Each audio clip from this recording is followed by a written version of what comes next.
میلاد کا مہینہ ہے اور جب نبی پاک کا ذکر خیر کرتے ہیں تو کبھی کبھی ایک کنفیوژن سی طاری ہو جاتی ہے کہ کیا بات کی جائے اور کیا بات نہ کی جائے۔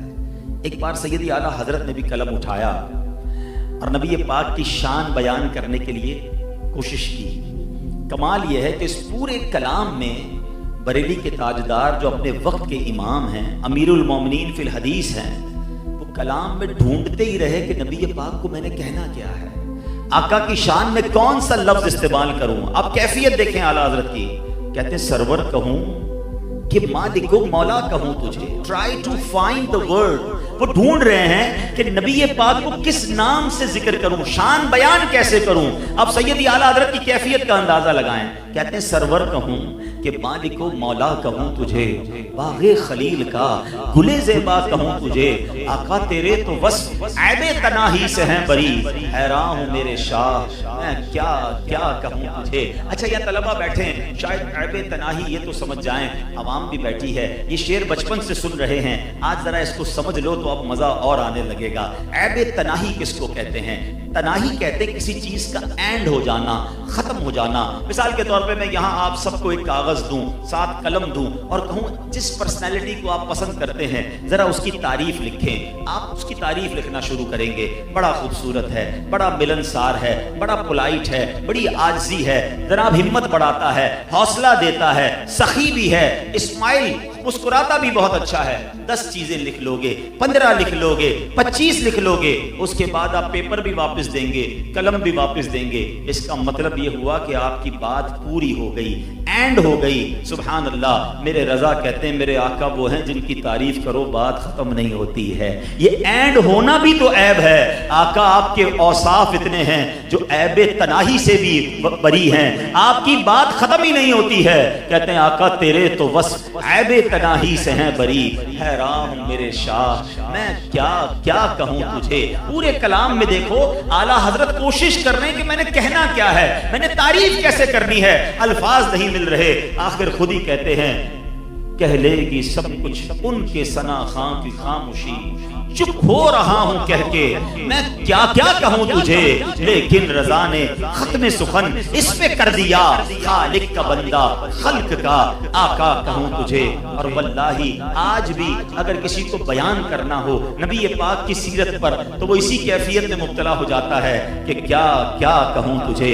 لیکن آج میں جس ٹاپک کو کچھ دیر آپ کے سامنے بیان کرنا چاہتا ہوں وہ ہمارے معاشرے میں بڑا ریلیونٹ ہے۔ میں چاہتا ہوں نبی پاک علیہ السلام کا ایک کمال بھی بیان کروں اور اس کے ساتھ ہماری ایک عادت کو بھی ہم ڈسکس کر لیں، تاکہ اس میلاد کے اجتماع میں اس عظیم و شان محفل میں ہم سب آئے ہیں تو کچھ لے کر جائیں، کچھ بدل کر جائیں، کچھ میسج لے کر جائیں۔ اللہ کے نبی علیہ السلام کو اللہ نے بہت ساری روحانی طاقتوں سے نوازا، آپ کے معجزات اتنے ہیں کہ عقل حیران ہو جاتی ہے، لیکن روحانی اسپرچول پاور کے ساتھ ساتھ اللہ کریم نے نبی پاک علیہ السلام کو فزیکل پاور بھی کمال کا عطا فرمایا، جسمانی طاقت۔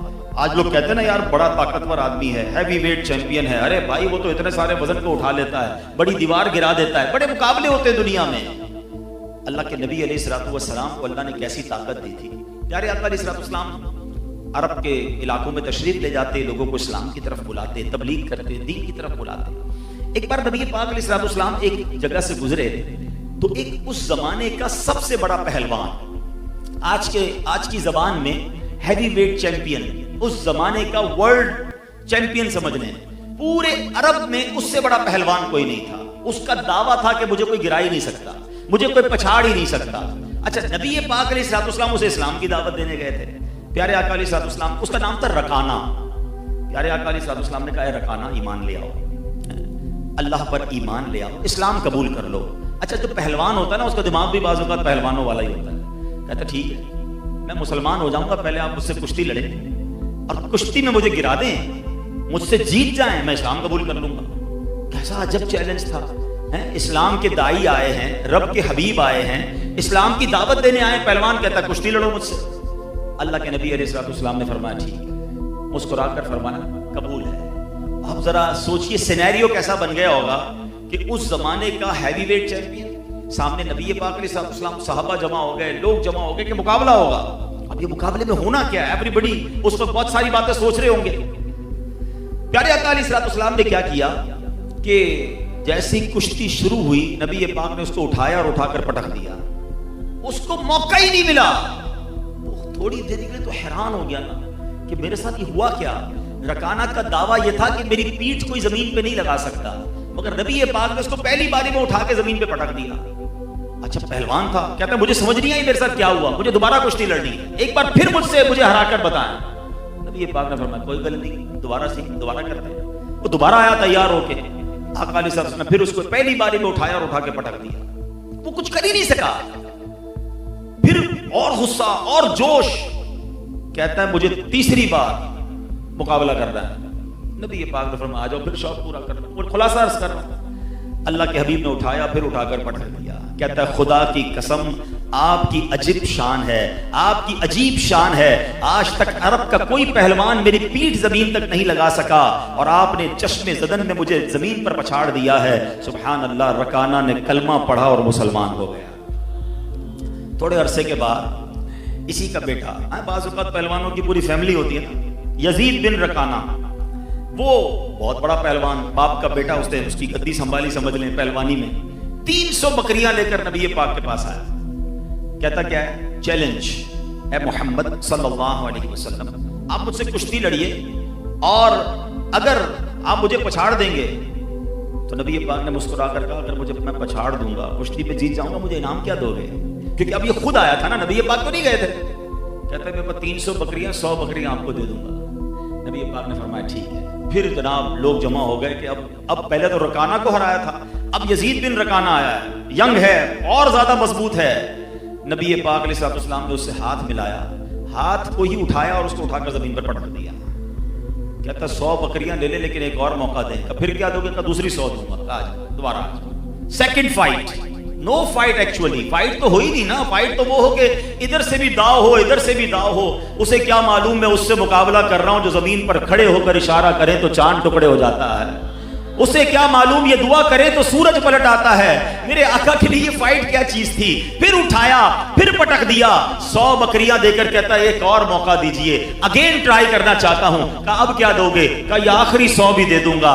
تھرڈ فائٹ ہوتی ہے, تیسری بار اٹھا کر میرے آقا پٹک دیتے ہیں. 300 بکریاں دے کر کلمہ پڑھ کر مسلمان ہوتا ہے. آقا کیسے سخی ہیں, فرماتے 300 بکریاں میں واپس تمہیں تحفے میں دیتا ہوں. میرے کریم سے اگر قطرہ کسی نے مانگا دریا بہا دیے ہیں, دربے بہا دیے ہیں. پیارے اسلامی بھائیوں, اللہ کریم نے روحانی طاقت کے ساتھ ساتھ اپنے حبیب کو جسمانی طاقت بھی ایسی عطا فرمائی. بڑا مشہور واقعہ ہے, علماء سے سنتے رہتے ہیں. غزوہ خندق کا موقع تھا. صحابہ کرام جو ہے وہ خندق کھود رہے تھے. کوئی ایکسیویٹر نہیں منگوائے گئے تھے, کوئی مزدور نہیں منگوائے گئے تھے. ہمارے یہاں مسجد کے لیے صرف پیسے دینے ہوتے ہیں, کام مزدور کرتے ہیں. صحابہ کی شان دیکھو, اپنے ہاتھ سے کام کیا, ہاتھوں سے مسجد بنائی. نبی پاک نے خود اینٹیں لگائیں. اس طرح اسلام پھیلا ہے. اب غزوہ خندق کا موقع, کدالے چلا رہے ہیں اور پوزیشن کیا ہے, کیفیت کیا ہے, یہ وہی غزوہ خندق ہے جب نبی پاک کی بارگاہ میں ایک صحابی آئے تھے. کہ حضور بھوک سے برا حال ہے, اور اپنا کرتا اٹھایا تھا